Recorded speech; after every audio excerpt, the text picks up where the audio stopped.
The stars were dying. Not the real stars, but the ones that mattered. The worlds. The civilizations. One by one, they went dark. Ambassador Veles stood at the tall window of the council chamber, watching ships burn in the distant sky. His pale blue skin flickered with soft light, the way all Theroni did when they were afraid. He had been afraid for a long time now. 300 years ago, the galaxy had been different. There had been another species among them. Humans, they called themselves. Small creatures with soft bodies and short lives. The other races had laughed at them at first.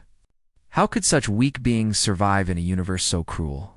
But the humans did not just survive. They built. They explored. They made friends and enemies with equal passion. And when the Corvani Empire came with fire and death, the humans stood against them. The war lasted 20 years. The humans fought like no species had ever fought before. They did not know when to stop. They did not understand the word surrender. Even when their worlds burned and their children died, they kept fighting and they asked for help. Veles closed his eyes. He remembered the old records. The human ambassador, a woman with tired eyes and blood on her uniform, standing in this very chamber, begging, pleading. The Corvani were too strong, she said. Humanity could not win alone. They needed the coalition to stand with them. The coalition said no. It was too dangerous, the old leaders decided. The Corvani were too powerful. If the coalition joined the war, they would all be destroyed. Better to let the humans fall. Better to sacrifice one species to save the rest. The humans never forgave them. After the war ended, after they somehow pushed the Corvani back at a cost that broke the mind to imagine, the surviving human fleet gathered what was left of their people and disappeared. They flew beyond the edge of known space and never returned. Some said they died out there in the darkness. Some said they found a new home and wanted nothing to do with the galaxy that abandoned them. Over the centuries, they became a legend, a ghost story. The legendary fleet, people called them. Ships of ghosts crewed by the angry dead. Veles had not believed in ghosts. Not until the Corvani returned. They came without warning. Their ships darkened the skies of a dozen worlds in a single day. The coalition, soft and peaceful after 3 centuries without major war, crumbled like dry bread. Their weapons were old. Their soldiers were few. Their leaders argued, while cities burned in 6 months. Half the coalition fell. Veles turned from the window and faced the High Council. 12 beings from 12 species, all of them looking at him with fear in their eyes. They knew why he was here. They knew what he was going to ask. "We must find them," Veles said. His voice was steady, but his skin flickered bright with terror. "We must find the humans." Silence filled the chamber. Then, slowly, the Korath representative spoke. He was old, his scales gray with age, and his voice cracked like breaking stone. "They are gone," he said. "They have been gone for 300 years. If they even still exist, they will not help us. We are the ones who left them to die." "Then we will die instead," Veles replied. "The Corvani do not negotiate. They do not take prisoners. They do not stop. In 3 months, maybe 4, they will reach this world. They will burn it the way they burned Theronis Prime, the way they burned every world that stood against them." He stepped forward, his hands pressed flat against the council table. "I am not asking you to hope. I am asking you to try. Send a ship, 1 ship. Broadcast on the old human frequencies. Fly beyond the edge of the map and call out into the darkness. If they are dead, we lose nothing. If they are alive and refuse to help us, we are no worse than we are now. But if there is even the smallest chance that they will answer, we must take it." The council argued for 3 hours. Some said it was foolish. Some said it was shameful to ask help from the people they had betrayed. Some said the humans were more myth than memory, and chasing myths would not save them. But in the end, fear won. Fear of the Corvani, fear of extinction, fear of dying without trying everything possible to survive. Veles was given a small scout ship and a crew of volunteers. They were not soldiers. They were scientists, historians, and one old pilot who claimed his grandfather had once met a human. It was not much, but it was all they had. The ship was called the Pale Wing. It was fast and quiet, built for exploration rather than war. As it lifted off from the burning capital, Velis watched the flames spread across the city below. He wondered if there would be anything left to save by the time he returned. If he returned, they flew for weeks. Past the coalition borders, past the old human colonies, now empty and overgrown, past the last stars that anyone had ever mapped. The void was cold and silent, and with each passing day, hope grew thinner. Velis sat alone in the observation deck, staring at nothing. He had stopped sleeping. Every time he closed his eyes, he saw his homeworld burning. He saw his family running through streets choked with smoke. He saw the Corvani ships descending like metal birds of prey. On the 42nd day, the communications officer came running. "Ambassador," she gasped. "We are receiving a signal." Velis ran to the bridge. The crew stood frozen at their stations, staring at the main screen.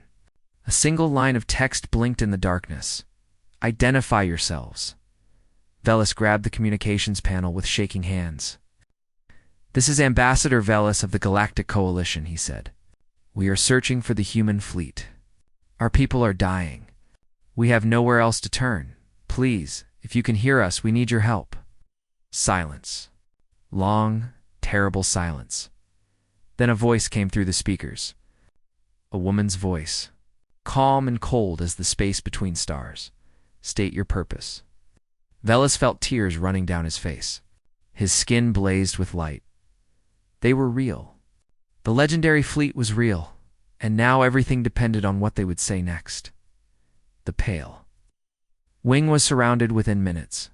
Ships appeared from nowhere, sliding out of the darkness like predators waking from sleep. They were unlike anything Velis had ever seen. Sleek and sharp, painted black as the void itself, with weapons that hummed with barely contained power. Human ships. Real human ships? Velis ordered his crew to power down all weapons. Not that it mattered. Their little scout ship could not have scratched the paint on these warships. The humans could destroy them with a single shot, and everyone on the Pale Wing knew it. A voice crackled through the speakers. The same cold voice from before. "Follow the lead ship. Do not deviate from the course. Do not attempt communication with anyone else. If you break these rules, you will be destroyed." They followed. The journey took 3 days. 3 days of flying through hidden paths between stars, through nebulae that blocked all sensors, through asteroid fields that would tear apart any ship without perfect knowledge of the route. The humans had hidden themselves well. No wonder no one had found them in 300 years. On the 3rd day, they emerged into a system unlike anything Velis had imagined. 12 planets circled a yellow sun. Cities glittered on moons and asteroids. Space stations floated in careful orbits, connected by streams of shuttle traffic. Millions of ships moved through the system, from tiny personal craft to massive freighters, carrying cargo between worlds. And at the center of it all, in orbit around the largest planet, the fleet waited 800 warships. 800 iron giants bristling with weapons, their hulls scarred by battles fought centuries ago. Some of them still bore the marks of the old war, patches of different colored metal where damage had been repaired. They were not pretty ships. They were not elegant. They were built for one purpose only: to fight and to win. The legendary fleet. Velis wept openly. His crew stood in stunned silence. They had come looking for ghosts, and they had found an empire. The Pale Wing was guided to the largest ship in the fleet. Its name was painted on the hull in human letters, Hisol, a small word that meant, according to the ship's database, sunrise. Velis thought that was strangely beautiful for a weapon of war. He was escorted through metal corridors by armed guards who said nothing. They were young, these humans, strong and healthy, with hard eyes and harder faces. They looked at Velis the way one might look at an insect that had crawled into their home. Finally, he was brought to a large room with windows that looked out at the stars. A woman stood with her back to him, hands clasped behind her. She was old, her black hair streaked with gray, but she stood straight and still like a soldier at attention. Admiral Una Park, one of the guards announced. Commander of the United Human Fleet? Una turned. Her face was lined with age, but her eyes were sharp and clear. She studied Velis for a long moment, saying nothing. Then she gestured to a chair. Sit. Velis sat. His legs were shaking too badly to stand anyway. You want our help? Una said. It was not a question. Yes. Velis swallowed hard. The Corvani have returned. They are destroying everything. Our fleet is broken. Our worlds are burning. We have tried everything, but nothing works. They are too strong, I know. Una's voice was flat. We have been watching. Velis blinked. You knew? You knew what was happening? Of course. We never stopped watching the galaxy. We saw the Corvani rebuild. We saw them grow stronger, while your coalition grew weaker. We saw them begin their attack. She paused. We saw your people die. Then why did you not help? The words came out before Velis could stop them. Una's eyes went cold. The temperature in the room seemed to drop. 300 years ago, she said slowly, we stood in your council chamber. We begged for help. We showed them images of our cities burning, our children dying, our soldiers fighting against impossible odds. Do you know what your ancestors said? Velis could not speak. They said no. Una stepped closer, and Velis saw the anger burning behind her calm mask. They said the risk was too great. They said they were sorry, but they could not help us. And then they watched as billions of humans died.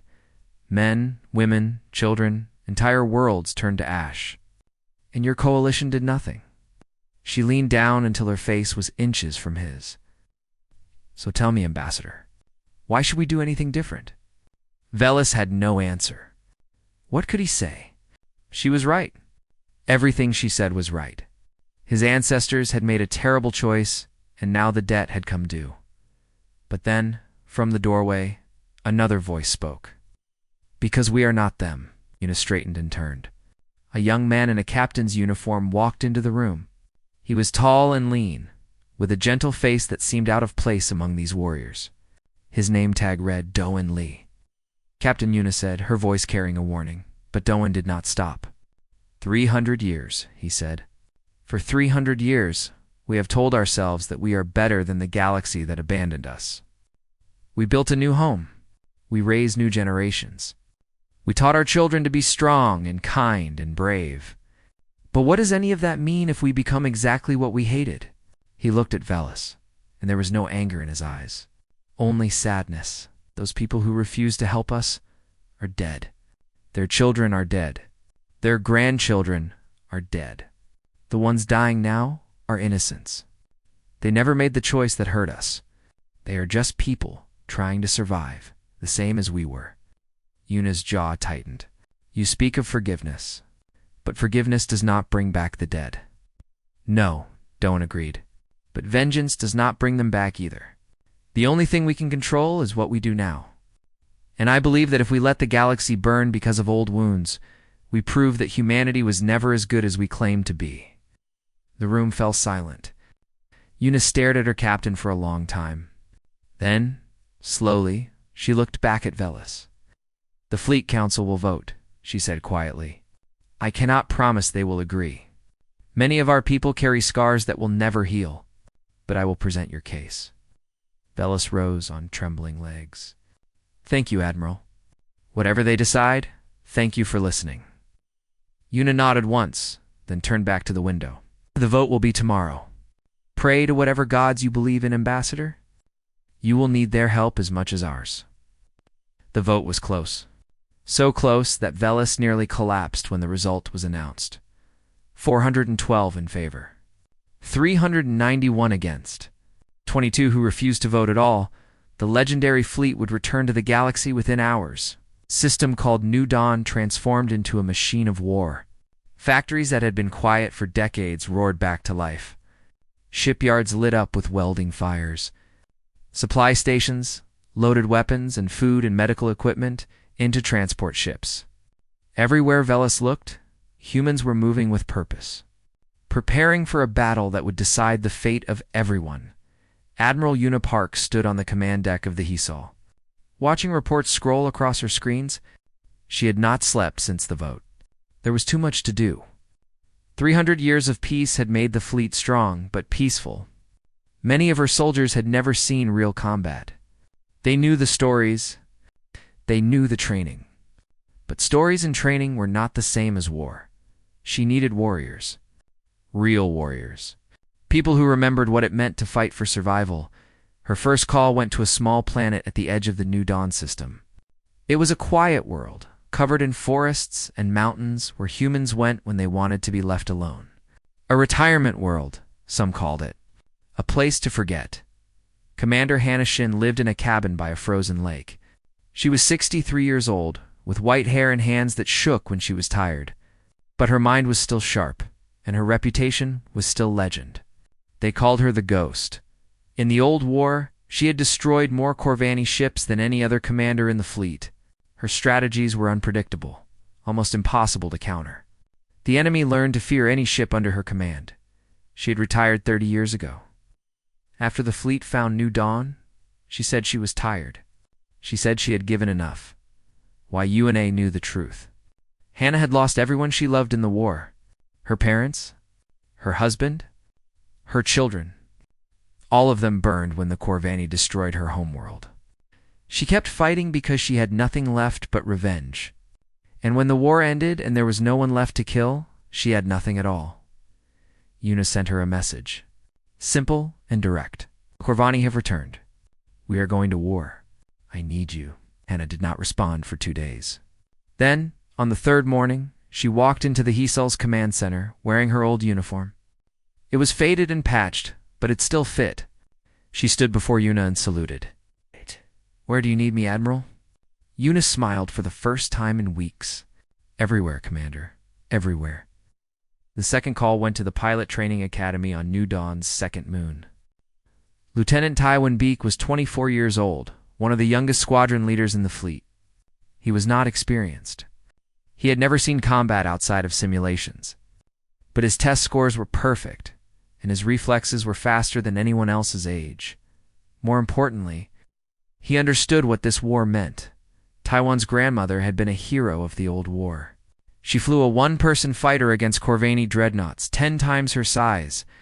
She survived battles that should have killed her 100 times. After the war, she married a fellow pilot and raised a family on New Dawn. She told Tywin stories every night until she died. Stories of courage and sacrifice. Stories of humans who refused to give up, even when giving up was the only logical choice. When the announcement came that the fleet was mobilizing, Tywin did not hesitate. He walked into his commander's office and volunteered for the Vanguard squadron. The most dangerous assignment. The first ships into battle, his commander looked at him with tired eyes.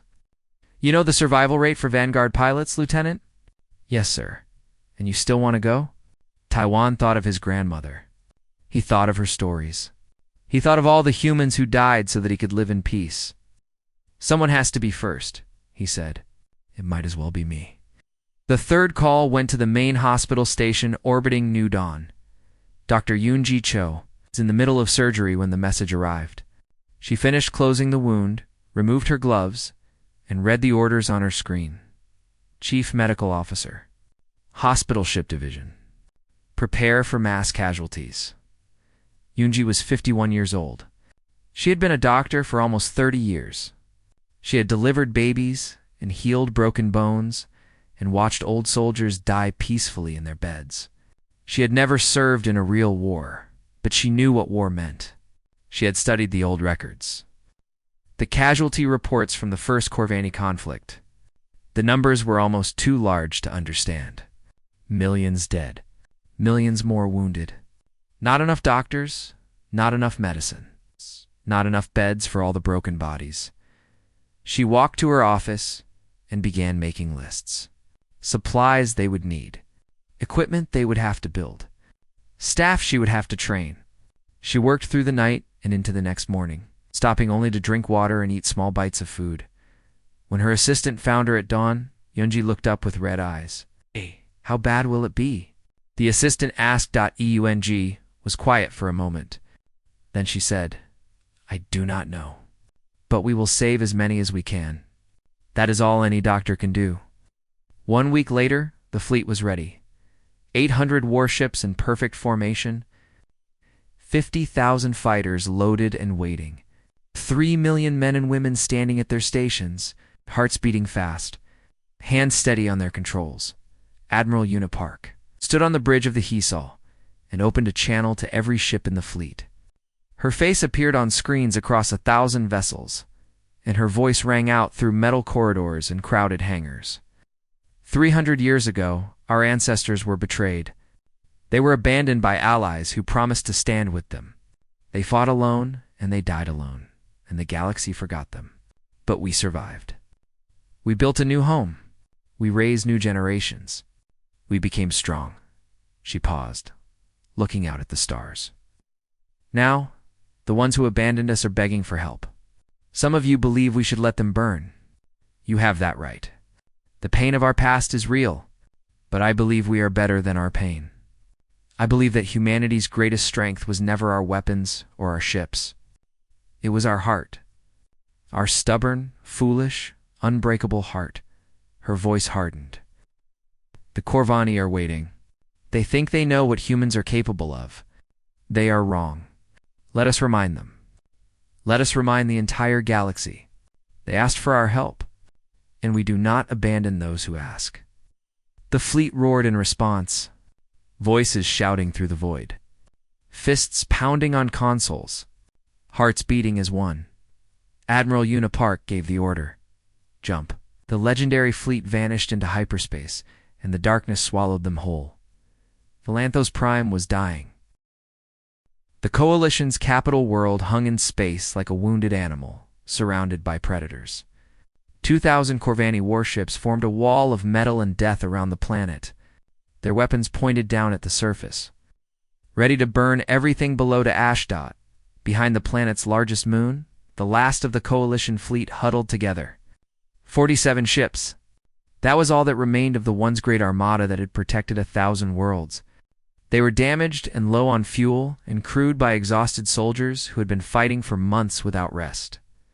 Admiral Korath of the Theroni Navy stood on his bridge, staring at the tactical display. Red dots everywhere. Red for enemy. Red for death. The Corvani commander had given them 1 hour to surrender. After that, the bombardment would begin. Korath had no more tricks. No more plans. No more hope. In 1 hour, his world would burn, and there was nothing he could do to stop it. Admiral, his sensor officer said, voice shaking. I am detecting something. Multiple hyperspace signatures. Coming from Sector 7, Korath frowned. Sector 7 was empty space. No Coalition forces were stationed there. No reinforcements were coming from that direction. How many signatures? He asked. The officer's face went pale. 8. 800, sir? And more appearing every second. Before Korath could respond, the sky split open. Light poured through the darkness. Ships emerged from hyperspace in perfect formation, row after row, their hulls gleaming with weapons charging for battle. They were black as the void, sleek and deadly, moving with the precision of a single organism. 800 warships. 50,000 fighters launching from their bays. An armada that should not exist. Every screen in the Coalition fleet flickered. A new signal was broadcasting on all frequencies. A woman's face appeared, old but fierce, with eyes like cold fire. This is Admiral Unipark of the United Human Fleet. To the Corvani forces surrounding Valanthos Prime, you have attacked those under our protection. You have 1 chance to withdraw. There will not be a second. Silence across the void. Every ship frozen. Every soldier staring at their screens in disbelief. Then the Corvani commander responded. His voice was deep and rough, filled with contempt. Humans. We thought you were extinct. A shame. We enjoyed killing you the first time. It will be our pleasure to finish the job. Admiral Una smiled. It was not a kind smile. You tried to kill us once? You failed. You will fail again. She cut the channel. All ships, she ordered. Attack. The legendary fleet surged forward. Commander Hannah Shin led the tactical assault from the heavy cruiser Moonlight. Her voice was calm as she directed squadrons and battle groups. Reading the enemy formation like a book she had memorized long ago, the Corvani fought in predictable patterns. They relied on overwhelming force. They did not expect enemies who refused to play by the rules. 3rd Squadron, dive under their left flank. Draw their fire. 5th and 6th, come around behind and hit their command ships. Do not stop moving. If you stay still, you die.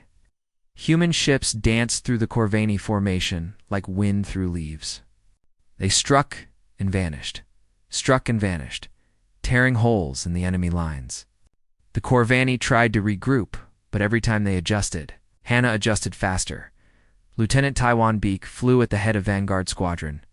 His fighter was small and fast, designed for precision strikes against targets too dangerous for larger ships. His mission was simple: destroy the enemy command vessels. Cut off the head, and the body would die. Vanguard on me, he called to his pilots. We are going through the center. Do not slow down. Do not hesitate. We break through, or we die trying. They dove into the heart of the Corvani fleet. Weapons fire filled the void around them. Ships exploded on every side. Tywin watched 3 of his pilots vanish in balls of flame, their names flashing red on his display. Dead. Gone. He pushed the grief down and kept flying. There, he said, pointing his ship at a massive dreadnought in the center of the enemy formation. The flagship. That is our target. His squadron followed him through the storm of fire. They lost half their number before they reached the flagship, but the survivors were enough. Their missiles found the weak points in the dreadnought's armor. Their lasers cut through shields and hull. They swarmed the giant like insects attacking a beast. The Corvani flagship shuddered. Then it broke apart in a silent explosion of light and metal. The Corvani fleet began to panic. Without their command ship, their coordination collapsed. Ships fired at empty space. Squadrons retreated without orders. Captains argued with each other over who was now in charge. Admiral Una watched the chaos from the Heesel's bridge. Her face showed nothing, but inside, she felt the old fire burning. The fire that had kept her alive through the darkest days of the First War. Push forward, she ordered. Do not let them recover. Do not let them breathe. The battle raged for 2 days. Human ships fought without rest. When one fell, others took its place. Pilots flew until they collapsed from exhaustion, then woke up and flew again. Soldiers fought with broken bones and bleeding wounds, refusing to stop until their bodies simply gave out. Dr. Yoonji Cho worked in the medical bay of the hospital ship Hope. The wounded came in waves. Faster than she could treat them, humans their own, other coalition species who had joined the fight. She did not care what they looked like. She saw only patients who needed help. More plasma, she called to her assistants. And get me another surgeon. Anyone who can hold a knife? She operated for 18 hours straight. Her hands cramped. Her eyes burned. But every time she saved a life, she found the strength to save one more. On the 3rd day, the Corvani broke. Their remaining ships scattered into the void, fleeing in every direction. Some tried to surrender. Some tried to hide. None of them escaped. Human ships hunted them down without mercy, destroying every vessel that had come to conquer. When the last Corvani ship died, silence fell over the battlefield. Admiral Una stood at her window, looking out at the wreckage. Thousands of ships, both enemy and ally, floated dead in space. So much death, so much sacrifice. But Valanthos Prime still hung in the sky below. Its cities were intact. Its people were alive. She had done what she promised. She had protected those who asked for help. A voice came through her communicator. It was Admiral Korath of the Coalition, his words choked with emotion. Admiral Park, I do not. I cannot. How can we ever thank you? Una was quiet for a moment. Then she said, do not thank us. Not yet. This was one battle. The war is not over. The Corvani will return with more ships, more soldiers, We have bought time. Nothing more. She turned from the window. But when they come again, we will be ready. Together this time, as it should have been 300 years ago. Chorus voice trembled. Together. Yes, together. Una closed the channel. She was tired, so tired. But there was still work to do. There was always more work to do. The war lasted 2 more years. The Corvani did return, as Admiral Una had predicted. They came with new fleets, and new weapons, and new commanders. But this time, they did not face a broken coalition hiding behind moons. They faced the full might of humanity standing shoulder to shoulder with every species in the galaxy. Battles raged across 100 star systems. Worlds that had never known war learned the taste of fire. Heroes rose and fell. Names that would be remembered for centuries were written in blood and sacrifice. And in the end, the Corvani Empire collapsed.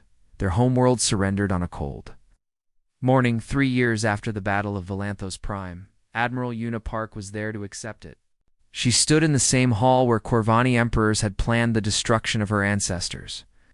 She looked at the alien commander kneeling before her, and she felt nothing but exhaustion. "The war is over," she said simply. "Your fleet is destroyed. Your colonies are captured. You have lost. Sign the treaty," the Corvani commander signed. His hands trembled as he held the pen. Una turned and walked away without another word. She had seen enough of war. She had no desire to celebrate. The galaxy celebrated instead, on 1,000 worlds.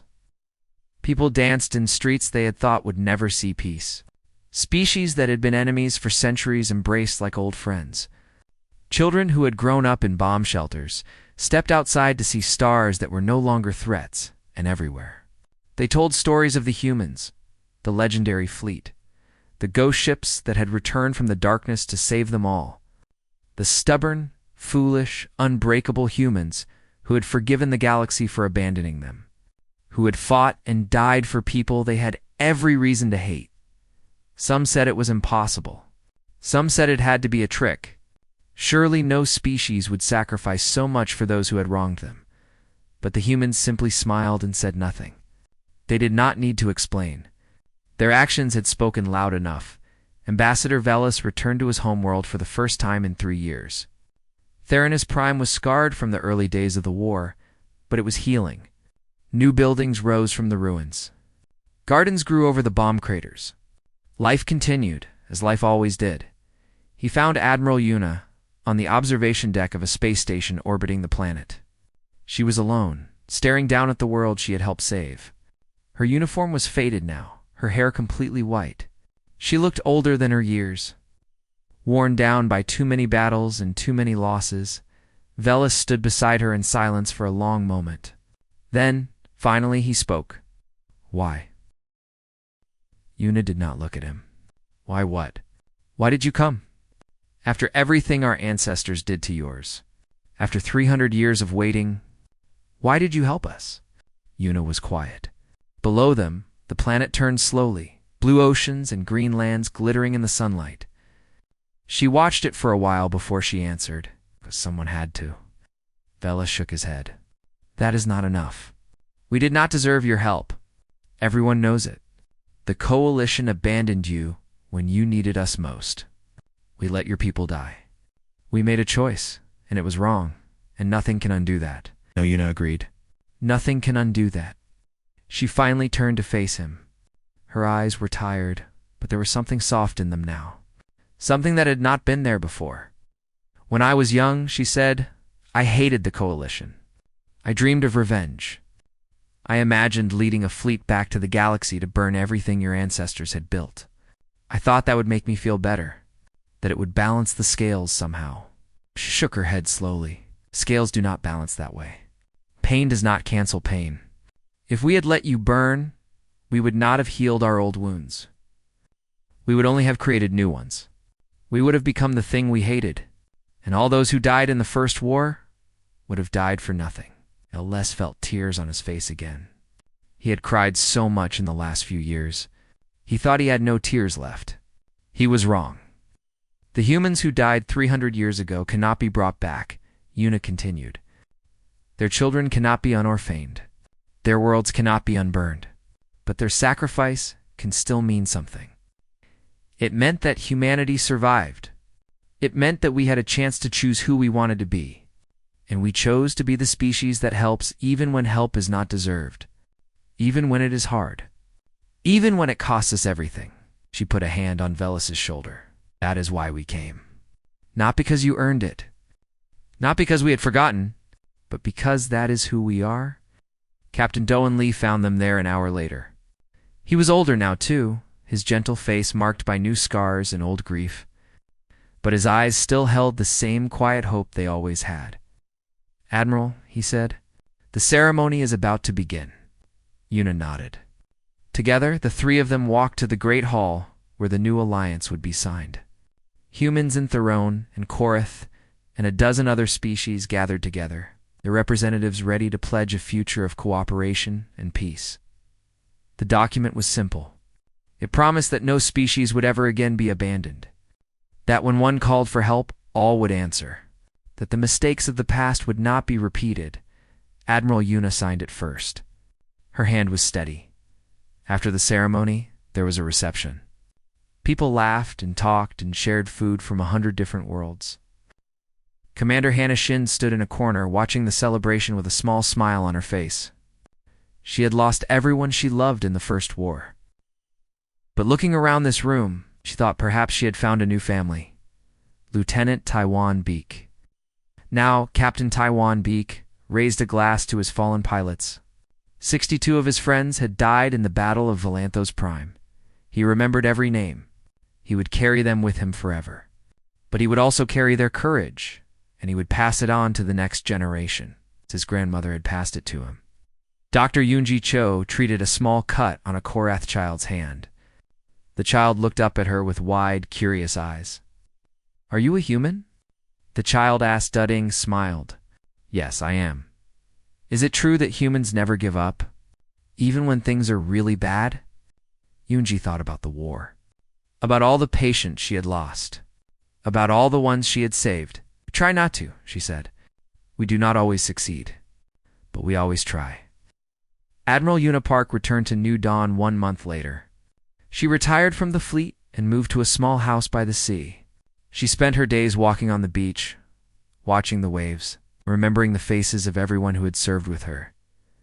Before she left the fleet, she recorded one final message.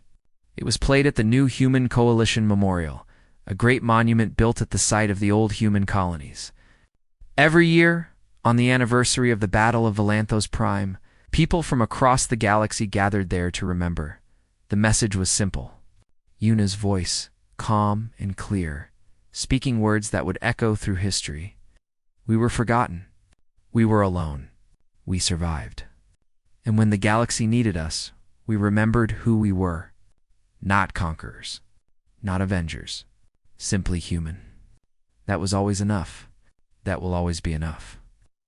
The stars shone down on the memorial, on the gathered crowds, on a galaxy at peace, and somewhere in the darkness between those stars, the legendary fleet still watched, still waited, still ready to answer the call, because that was what humans did. They helped, no matter what.